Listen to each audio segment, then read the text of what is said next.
Even people who are buying houses right now are really in the danger zone when it comes to losing that house. Take a look at this.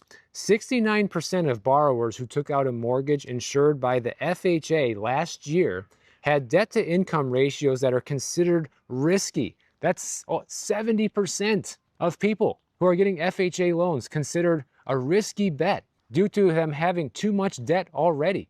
And the qualification requirements for FHA are abysmal, guys. You'd only have to have like a 520 credit score, maybe it's 580, I can't remember. The income requirements are extremely low. You only got to put a 3.5% down payment. Sometimes you can even qualify for 0% down payment depending on what other programs are available. It is a joke.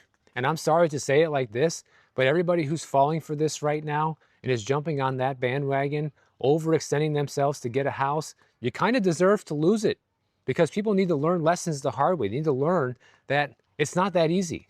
You're not just going to get an FHA loan from the government, have all this other debt, and just be able to somehow survive and make it and keep paying for everything with another credit card. It doesn't work that way, especially with a house payment. You can only put that on the credit card for so long.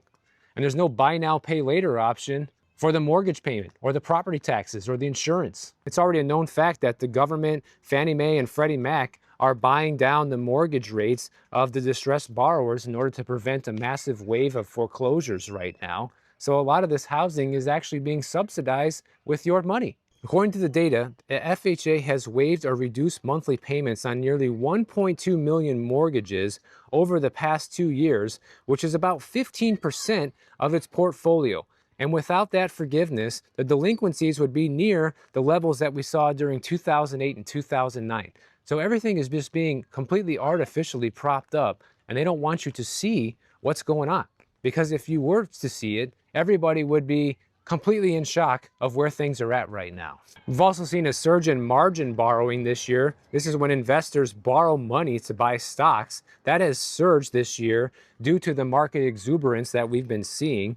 And retail traders can borrow at rates as low as 5.75% right now on Robinhood to buy and flip stocks. But if the market goes south all of a sudden, these people are going to lose their shirts. Meanwhile, we got companies who are raising money by piling on debt. They're issuing junk bonds, essentially. And investors right now are demanding less of a premium to buy risky debt because there's so much inflation chasing everything out there. Some companies are also borrowing money in order to pay for the tariffs.